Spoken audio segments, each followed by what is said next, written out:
کبھی کبھار ایسا ہوتا ہے کہ کسی کتاب کا مطالعہ کرتے ہوئے کوئی ایسا صفحہ آپ کے سامنے آ جاتا ہے کہ وہ آپ کی ساری توجہ اپنی طرف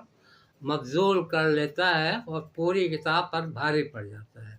یہ ایک ایسا ہی مضمون ہے 2 صفحات پر مشتمل،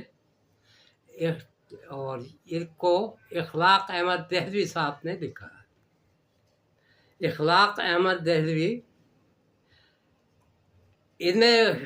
ویسے تو 6 خواتین کا ذکر ہے، اس کا عنوان بھی ہے کہ ہماری عظیم خواتین، 6 خواتین کا ذکر ہے، لیکن میں اس میں سے 2 خواتین کا ذکر آپ کو سناتا ہوں جو ذرا خاصا بہت زیادہ دلچسپ ہے۔ ان میں سے ایک ہیں بہادر شاہ ظفر صاحب کی پوتی، جو ان کے گھر میں پناہ گزین تھی۔ ان کی اخلاق احمد دہلوی صاحب کی جو دادی تھی، ان کے والد، ان کے ابا نے جو ان کو پہلے شہزادوں اور شہزادیوں کو فارسی پڑھایا کرتے تھے، انہوں نے انہیں اپنے گھر میں پناہ دی تھی، لیکن چونکہ انگریز حکومت کو پتہ چل گیا تھا کہ انہوں نے ان کو پناہ دی ہوئی ہے، لہذا ان کو گولی سے اڑا دیا گیا تھا۔ لیکن یہ ان کی جو بہادر شاہ ظفر کی پوتی تھی وہ بہرحال بچ گئی تھی، جو ان کے گھر میں رہتی تھی۔ دوسرا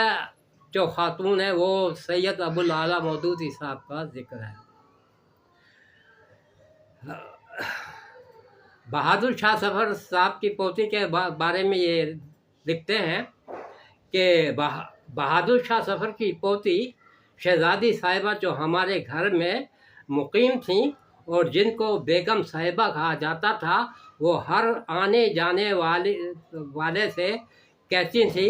کہ میں اس بچے کی انا ہوں،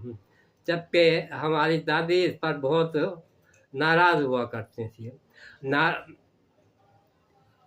میری دادی انہیں ہوائے ضروریہ کے علاوہ کبھی پلنگ سے نیچے بھی پیر نہ اتارنے دیتی تھی۔ ان کا ہاتھ منہ بھی آفتابے سے وہیں دھلتا، پلنگ پر بیٹھے بیٹھے ان کی مرضی کے بغیر ان کے کمرے میں، جہاں ان کا بہت بڑا نواڑی پلنگ بچھا رہتا تھا اور پرندہ بھی پر نہیں مار سکتا تھا سوائے اس خاکسار کے۔ شام کو البتہ روزانہ ان کے کمرے میں پلنگ کے قریب پردہ ڈال دیا جاتا اور لوگ ان سے باتیں کرتے اور ان سے لال قلعے کی باتیں سنتے جمع ہو جاتے تھے۔ بڑی خوش گفتار خاتون تھیں اور بات بات پر فارسی کے اشعار پڑھتی تھیں اور ہر شعر پڑھ کر شعر کا نام اور شاعر کا نام اور شعر کا مطلب پوچھتی تھیں، اور اگر کوئی شاعر کا نام یا شعر کا مطلب غلط بتاتا تو بڑی بد مزہ ہو جاتی تھی۔ اچھا، ان کے جو آتے تھے زیادہ تر، ان کا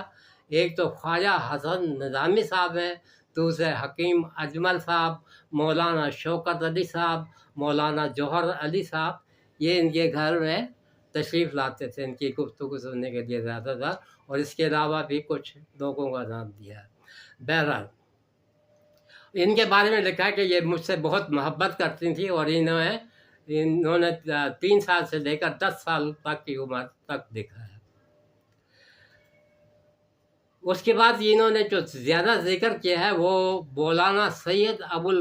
مولانا مودودی صاحب کی والدہ محترمہ کا تھا۔ کہتے ہیں کہ پاکستان آ کر مجھے مولانا سید ابوالعالیٰ مودودی کی والدہ محترمہ کی خدمت میں رہنے کا زیادہ موقع ملا، کیونکہ پاکستان پہنچ کر مولانا سید ابوالعالیٰ مودودی اور ان کے برادر بزرگ سید ابوالخیر مودودی میں کسی بات پر آپس میں کچھ ناراضگی ہو گئی تھی۔ چنانچہ ابوالخیر صاحب اپنی والدہ محترمہ کے ساتھ ہمارے گھر تشریف لے آئے تھے۔ بعد میں ان کی شریک حیات اور ان کے بچے اور ابوالخیر صاحب کے خالہ زاد بھائی اور ان کے بچے بھی آ گئے تھے، اور ابوالخیر صاحب کی والدہ محترمہ مجھ پر اور میری رفیق حیات پر اور میرے چھوٹے سے بچے پر اس قدر شفقت فرماتی تھی کہ مجھے اپنے بچپن کا وہ زمانہ یاد آ گیا جب 3 سے 10 برس کی عمر تک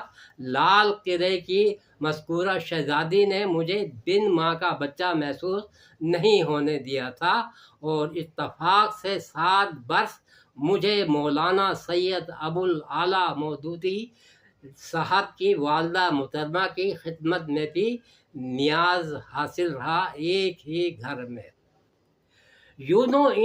کہتے ہیں کہ یوں تو ان شفیق خاتون پر ایک پوری کتاب لکھی جا سکتی ہے،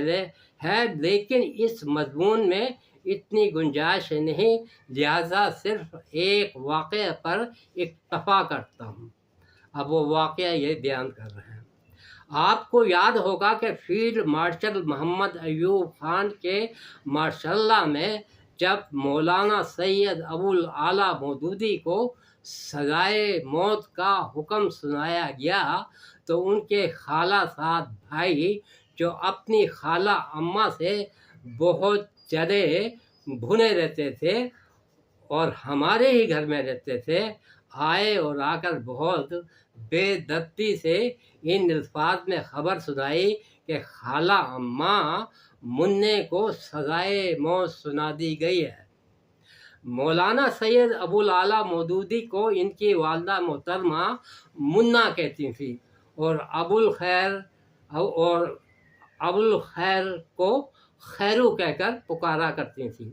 وہ اس وقت خوان پر بیٹھی میری بیوی کے ساتھ کھانا کھا رہی تھی۔ کیا آہنی اصحاب کی خاتون تھی کہ اس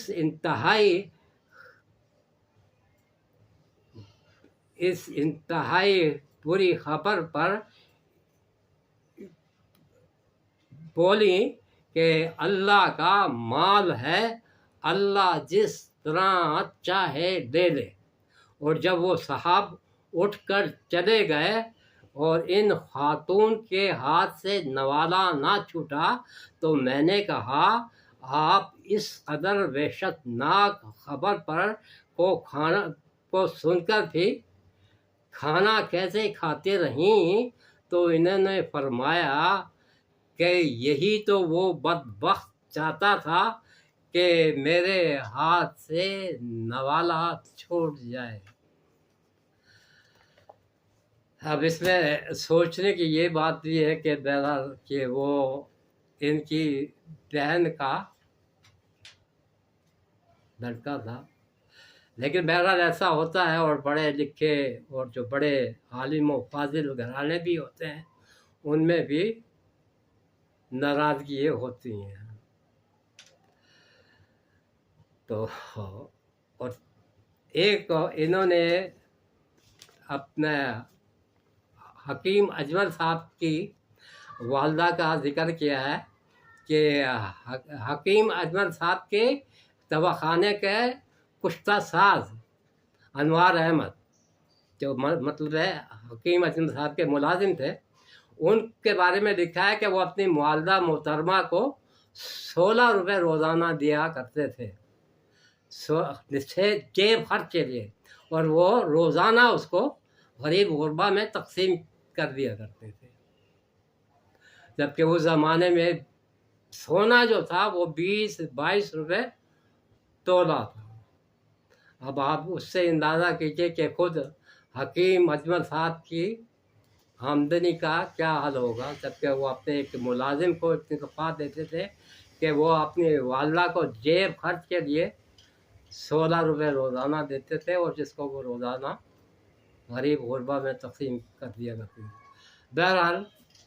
یہ ایک اخلاق احمد دہلوی صاحب کا مضمون ہے، جن کی پیدائش ہے 1919 کی۔